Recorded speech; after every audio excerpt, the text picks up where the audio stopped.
എടി എനിക്കെന്തോ വല്ലാത്ത പേടി തോന്നുന്നു. കൈകൾ രണ്ടു മുറുക്കി തന്റെ ഉണ്ടക്കണ്ണുകൾ പിടപ്പിച്ചുകൊണ്ട് അവൾ പറഞ്ഞു. ഇന്നെങ്കിലും നിന്റെ മനസ്സിലുള്ള അങ്ങേരോട് തുറന്നു പറഞ്ഞില്ലേ പൊന്നു മോളെ, കർത്താവാണ് ഇന്നത്തോടെ ഈ പരിപാടി കൂട്ടി നിൽക്കുന്നത്, ഞാനങ്ങ് നിർത്തും. മുഖം കൂർപ്പിച്ചുകൊണ്ട് സാറ പറഞ്ഞതും തിരിച്ചൊരു എളിയായിരുന്നു മറുപടി. കാരണം വേറൊന്നുമില്ല, എല്ലാ ദിവസവും ഇത് തന്നെയായിരുന്നു അവിടെ പ്രതികരണം. എടി നിന്നോടുള്ള ഇഷ്ടം കൊണ്ട് പറയാം, വേറെ വല്ല മുതലും തട്ടിക്കൊണ്ടുവന്നതിന് മുന്നേ അങ്ങനെ വളച്ച് കുപ്പിയിലാക്കാൻ. എന്നിട്ടോ നിനക്ക് 2 വർഷം കഴിഞ്ഞു, ഇതുവരെ എന്തെങ്കിലും ഒരു പുരോഗമനം? താടി കൈ കൊടുത്തുകൊണ്ട് സാറ അവളെ പുച്ഛിച്ച് നോക്കി. പേടിച്ചിട്ടല്ലേ പിശാചേ, ശ്രമിക്കാഞ്ഞിട്ടാണോ? കഷ്ടപ്പെട്ടില്ലാത്ത ധൈര്യം ഉണ്ടാക്കി അങ്ങനെ മുമ്പിലെത്തുമ്പോഴേക്കും എവിടുന്നൊക്കെ ആ വിറയിൽ വരുമെന്ന് എനിക്ക് തന്നെ അറിയില്ല.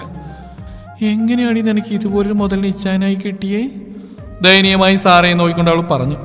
എന്റെ ഇച്ഛാനും തടിയൊരു കുഴപ്പം, അങ്ങയുടെ പുറകെ എത്ര പെമ്പിള്ളേരെ ദിവസം കറങ്ങുന്നറിയാലോ. അത് കേട്ടത് അവളുടെ കണ്ണുകളൊന്ന് ചുരുങ്ങി. ചുണ്ടു കുറിപ്പിച്ചുകൊണ്ട് അവൾ സാറയെ കണ്ണുരുട്ടി നോക്കി. ആ നീ ഇങ്ങനെ നോക്കി പേടിപ്പിച്ചോ? ഇന്നലെ തന്നെ ട്രീസ് അമ്മച്ചി ഒരു പുതിയ ആലോചന കൊണ്ടുവന്നിട്ടുണ്ടായിരുന്നു. ഇച്ഛായ മറുപടി ഒന്നും കൊടുക്കാത്തതുകൊണ്ട് തൽക്കാലം രക്ഷപ്പെട്ടു. എന്റെ കൊച്ചെ, നീ എബിച്ചനെ വളച്ച് കുപ്പിയിലാക്കിയത് പോലെയല്ലേ ഇത്. അങ്ങയുടെ അടിയിൽ തീരാവുന്ന ജീവനേ ഉള്ളൂ ഈ ശരീരത്തില്. അതൊക്കെ എന്റെ എബിച്ചൻ എന്നാ ഒരു സീറ്റാ. ഇളിച്ചുകൊണ്ട് അന്യൊന്ന് നെടുവീർപ്പെട്ടു. പണ്ട് തൊട്ടേ പറഞ്ഞു വെച്ചതാണ് തന്റെ എബിച്ചനെ സാറയും തനിക്ക് ആ കാട്ടുപോത്തും. പക്ഷെ നിഷ്പ്രയാസം സാർ എബിച്ചനെ കുപ്പിയിലാക്കി. ഇന്നും താൻ ഇങ്ങനെ തന്നെ നിൽക്കുന്നു. പറഞ്ഞു നാവിടുത്തില്ല, ദേ വിളിക്കുന്നു നിന്റെ പുന്നാര എബിച്ചൻ. ചുണ്ടിൽ വിരിഞ്ഞ പുഞ്ചിരി അന്നെ കാണാതെ മറിച്ചു വെച്ചുകൊണ്ട് സാറെ കോൾ അറ്റൻഡ് ചെയ്തു. യെസ് മിസ്റ്റർ എബിൻ മാത്യു, എന്തു പറ്റി? ഈയുള്ളവളെ ഓർമ്മയുണ്ടാവോ? ഇല്ലാത്ത ആറ്റിറ്റ്യൂഡ് കഷ്ടപ്പെട്ടുണ്ടാക്കുന്നവൾ എന്നെ ചെറിഞ്ഞു നോക്കി. എന്റെ സാറെ കുറിച്ചൊന്ന് വലിയ ചൂടിലാണല്ലോ, എബിച്ചൻ വന്നൊന്ന് തണുപ്പിച്ചാലോ? മനുഷ്യ, എന്റെ വായിരിക്കുന്ന കേൾക്കാൻ നിൽക്കണ്ട. ഇന്നലെ വിളിക്കാൻ പറഞ്ഞിട്ട് വിളിച്ചോ? അതിന് മോളെ മീറ്റിംഗ് ആയി, തവണൊന്ന് ക്ഷമിക്ക്. പെട്ടെന്നാണ് ഡേവിഡിന്റെ ബുള്ളറ്റ് ശരവേഗത്തിൽ അവിടേക്ക് വന്നു. അങ്ങേരുടെ വണ്ടിയുടെ സൗണ്ട് കേട്ടപ്പോഴേ നമ്മുടെ കൊച്ചിന് കയ്യും കാലും പറക്കാൻ തുടങ്ങി. കൃത്യം അവരുടെ മുമ്പിൽ തന്നെ ബുള്ളറ്റ് വന്ന് നിന്നു. എന്താ രണ്ടും ഇവിടെ കിടന്ന് കറങ്ങി നടക്കുന്നു? ക്ലാസ് കയറാനായില്ലേ? അവനെ കനപ്പിച്ചുള്ള ശബ്ദത്തിൽ രണ്ടൊന്ന് പരിങ്ങി. അതിച്ചായ ഞങ്ങൾ പോവാൻ നിൽക്കായിരുന്നു.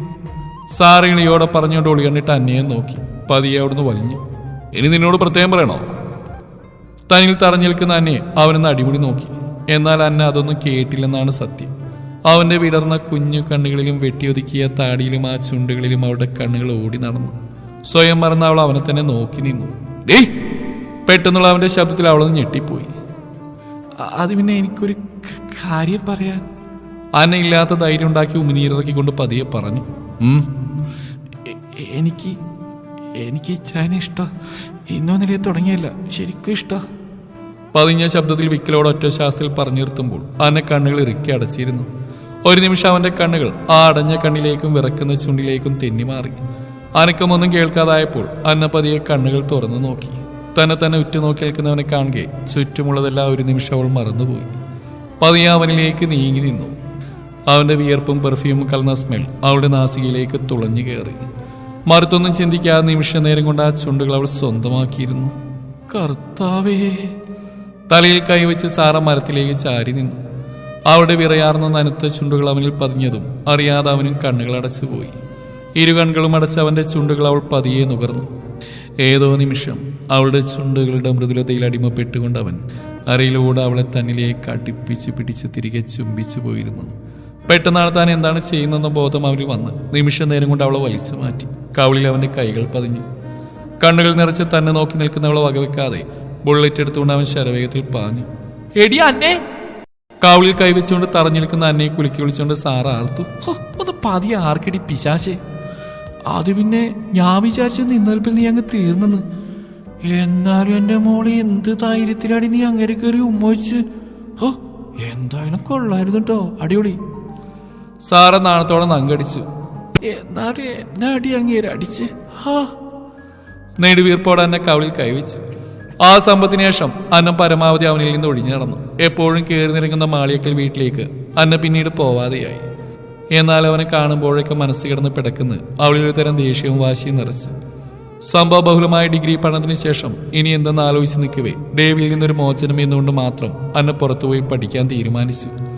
എല്ലാവരുടെയും എതിർപ്പ് അവഗണിച്ചുകൊണ്ട് അവൾ അതിൽ തന്നെ ഉറച്ചു നിന്നു. സാറയെ പറഞ്ഞു മനസ്സിലാക്കാൻ അന്ന നന്നായി പാടുവിട്ടിരുന്നു. എന്നെല്ലാമോ പറഞ്ഞ് അവളെയും സമ്മതിച്ചെടുത്തു. 2 വർഷം കഴിഞ്ഞു. ഇന്നാണ് നമ്മുടെ സാറയുടെയും എബിന്റെയും കല്യാണം. കാറിൽ നിന്നിറങ്ങി അന്ന വലിയ ബാഗും താങ്ങിപ്പിടിച്ച് വീട്ടിലേക്ക് കയറി. എല്ലാവരുടെയും പരാതിയും പരിഭവവും ചെറുചിരിയോടെ അവൾ കേട്ടു നിന്നു. വീടിന്റെ പടി കയറുമ്പോൾ എന്തിനോ അവളുടെ കണ്ണുകൾ നിറഞ്ഞു. ഒട്ടും ഇഷ്ടമുണ്ടായിട്ടുള്ള വീട് വിട്ട് നിന്ന്, പക്ഷെ ഇനി ഇവിടെ നിന്നാൽ ദേവിയെ കാണുമ്പോഴൊക്കെ മനസ്സ് പിന്നെയും കൈവിട്ടു പോകും.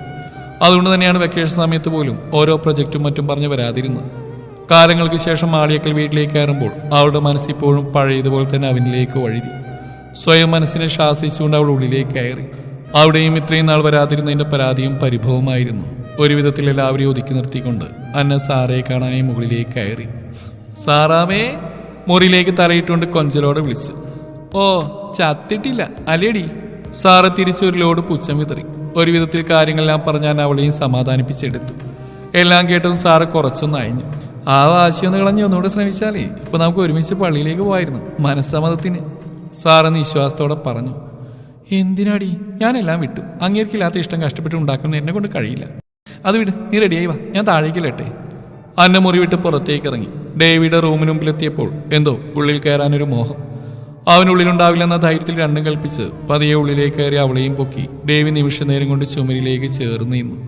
പെട്ടെന്നുള്ള നടുക്കം വിട്ടതും അന്ന അവനെ ദേഷ്യത്തോടെ നോക്കി. എന്നെ വിട്ട്, എനിക്ക് പോണം. അവനെ നോക്കാതെ വാശിയിൽ അന്ന അവനിൽ നിന്ന് കുതറി. പേടക്കാതടി അന്നമ്മേ, അറിയാതെ കാവലിലൊന്ന് അടിച്ചുപോയി. അതിന് ഇത്രയും വലിയൊരു ശിക്ഷ തരണമായിരുന്നു ഓടി. അവളുടെ കവളിൽ മെല്ലെ തലോടി ആ കണ്ണുകളിലേക്ക് നോക്കിക്കൊണ്ട് അവൻ പതിയെ പറഞ്ഞു. അവൾ അവനെ തന്നെ നോക്കി നിൽക്കുകയായിരുന്നു. എനിക്ക് പോണം. പെട്ടെന്ന് അവനിൽ നിന്നും കണ്ണുകൾ മാറ്റിക്കൊണ്ട് അവൾ ദേഷ്യത്തോടെ പറഞ്ഞു. എങ്ങോട്ട് പോകാനാടി? ഇത്രയും കാലം അകന്നു നിന്നില്ലേ? ഇനി മതി. ഒരടിക്ക് നീ ഇത്രയൊക്കെ വാശി കാണിച്ചാൽ മതി. വിടാൻ പറഞ്ഞില്ലേ? ഇനി ഞാൻ ഒച്ച വെക്കും. അന്ന ഒന്നുകൂടി കുതിരിക്കൊണ്ട് അവനെ നോക്കി. അത്രയ്ക്ക് ധൈര്യം എൻ്റെ അന്നമ്മക്കായോ? അതൊന്ന് കാണണല്ലോ.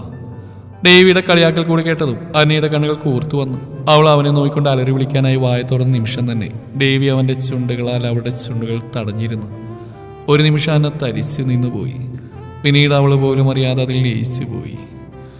എൻ്റെ കർത്താവേ, നിങ്ങൾ കാണുമ്പോൾ ഇങ്ങനെ ഉമ്മക്കെന്നാ എങ്ങനെ ശരിയാവും? എനിക്ക് ഇതൊന്നും കാണാൻ വയ്യേ. രണ്ട് കൈ കൊണ്ട് കണ്ണുപൊത്തി അതിൻ്റെ ഇടയിലൂടെ ഒളി കണ്ടിട്ട് നോക്കി സാറ് ഇടിയോടെ പറഞ്ഞു. പെട്ടെന്ന് സാറിയുടെ ശബ്ദം കേട്ടതും ദേവി അന്നയെ വിട്ട് ഡീസൻ്റായി. ഇതൊക്കെ കറക്റ്റ് എൻ്റെ മുന്നിൽ തന്നെയാണല്ലോ വരുന്നത്. എന്തൊക്കെ ഡയലോഗ് അടിച്ചു പോയ പെണ്ണ ഇവിടെ കിടന്ന് ഉമ്മ വെക്കുന്നു. എവിടെ എപ്പിച്ച അങ്ങനെ ഞാൻ ശരിയാക്കുന്നുണ്ട്. ഇത്ര കാലമായിട്ടും ഫ്രഞ്ച് പോയിട്ടൊരു തായ്ലൻഡ് കിസ് പോലും തന്നിട്ടില്ല. ചവിട്ടി തുള്ളിപ്പോകുന്ന സാറിയുടെ സംസാരം കേട്ട് ചിരിച്ചുകൊണ്ട് തിരിഞ്ഞതും അന്നയുടെ കണ്ണുരുട്ടിക്കൊണ്ടുള്ള നോട്ടം കണ്ട് ഡേവിയുടെ ചിരി സ്വിച്ചിട്ട പോലെ നിന്നു. പറ്റിപ്പോയടി, നീ ഒന്ന് ക്ഷമിക്കുക. പെട്ടെന്ന് നീ അങ്ങനെയൊക്കെ ചെയ്തപ്പോൾ അറിയാതെ അടിച്ചുപോയി. കർത്താവാണ്, നീ കയറി മുമ്പൊക്കൊന്നും ഞാൻ അറിഞ്ഞില്ലടി. സോറി. കണ്ണു ചുരുക്കി തന്നെ നോക്കി കെഞ്ചിരിക്കുന്ന ഡേവിയെ കണ്ടപ്പോൾ അന്നെ ചെറുതായിട്ടൊന്ന് അയഞ്ഞു. എന്നാലും ആറ്റിറ്റ്യൂഡ് വിടാൻ നന്നായി തന്നെ പുച്ഛം വാരി വിതറി. എപ്പോഴാ എന്നെ കെട്ടുന്നേ? ആറ്റിറ്റ്യൂഡ് വിടാതെ പുരികം പൊക്കി അന്നവനെ നോക്കി. അത് കണ്ടുകൊണ്ട് ദേവി അറിയാതെ ചിരിച്ചുപോയി.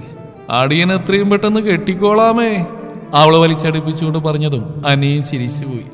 അങ്ങനെ അന്ന മാത്യു എന്ന അന്നമ്മക്ക് മാളിയേക്കൽ ഡേവിയുടെ സ്വന്തമായി.